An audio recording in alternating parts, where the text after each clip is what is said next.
like Brittany. I don't even think she's talking about the whole taking care of it thing, but that's like 9 months you got to go through of holding that thing inside of you, and not everybody wants to go through that. No, not that. I just don't want to have a baby. I don't want to go Yeah, through that. I mean, here everyone can say they want to have the fun, but they don't want to deal with the outcome. You know what I'm saying? Adoption doesn't mean, hey, I can have as much sex as I want, and if I get pregnant, I can be against abortion, and I can still give this baby up, and I'll be all right. I think when taking adoption into consideration, at any angle, it's hard. When you're giving birth and you hear your child cry for the first time, or you see their face,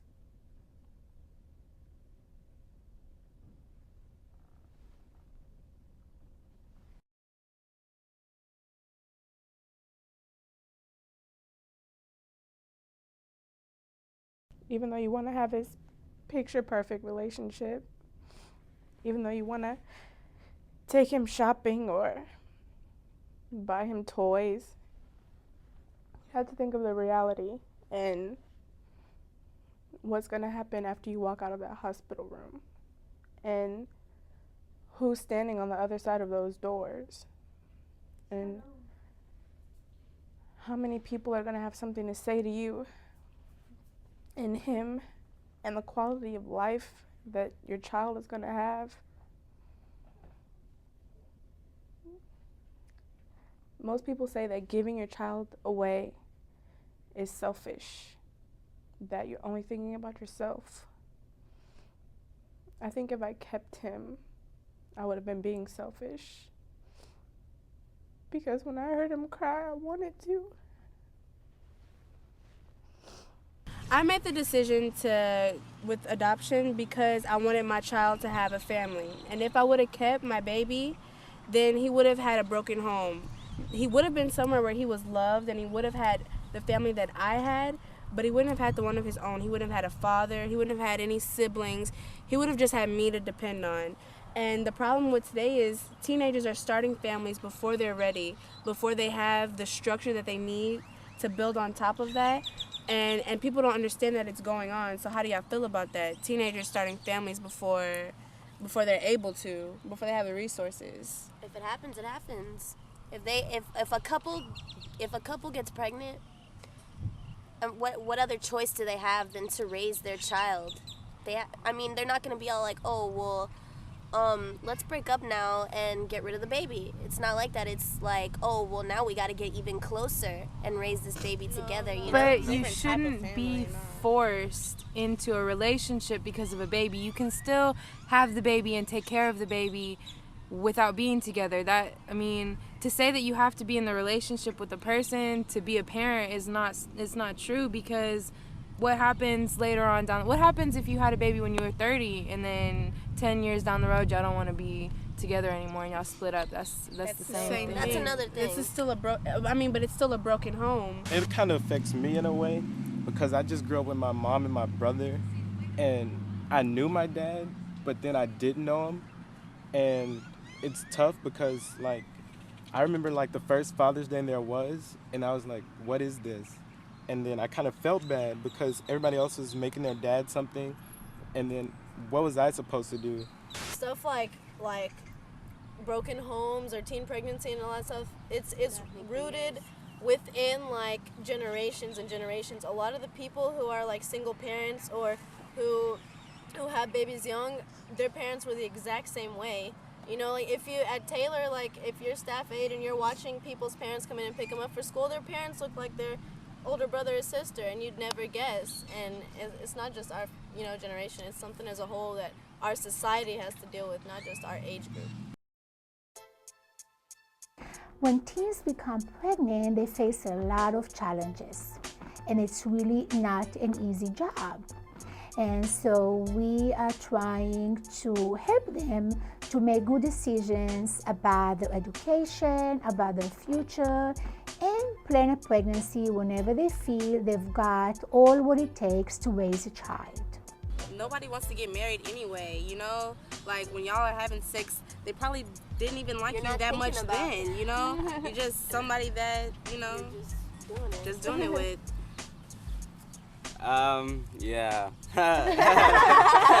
Nah, I feel the same way about that. Like if a chick, like if I would do a chick and she gets pregnant, yeah, I mean, I would have the thought in there of like, man, I could just like punk out, leave her, is there, but I know I wouldn't, because I mean, I wouldn't want like that baby to like grow up without a father and then just look at me like, I'll come back like 18 years in his life and then he'll be like, who the hell are you? Who the hell are you?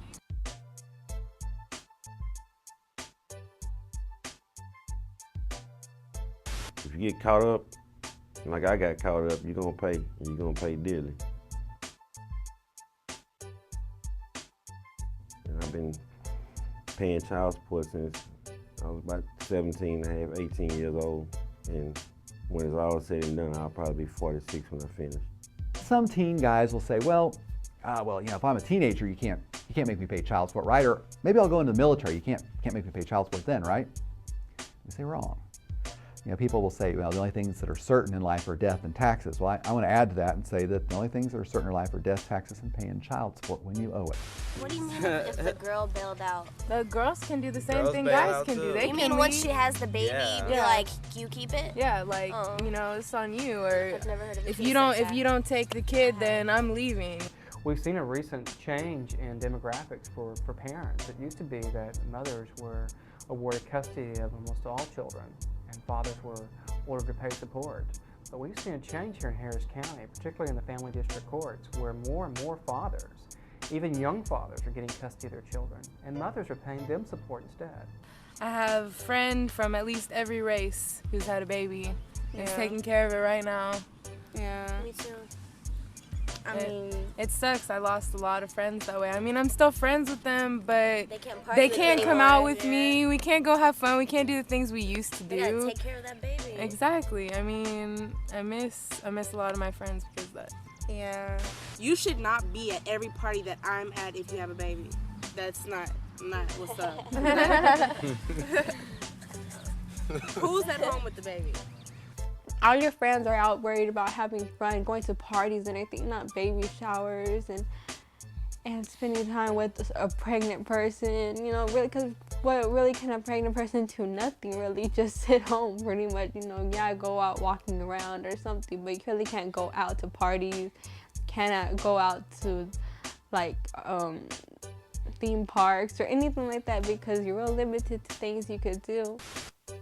An 18-year-old young lady who, you know, doesn't have a child that can just get out of high school, go to college, you know, have her own dorm room and, you know, finish school, graduate, start a career, make money, get her own, you know, her own things, car, you know, save money. Just stability. I think that's what I missed out on. Sex is supposed to be a precious gift that you should save for your husband. And it should be a commitment between you and God and your husband. And when that gift is taken away from you, you can't replace it. In the best world, teens wouldn't become a parent until they're ready to be a parent because, you know, the question is, you know, why become a parent until you're really ready?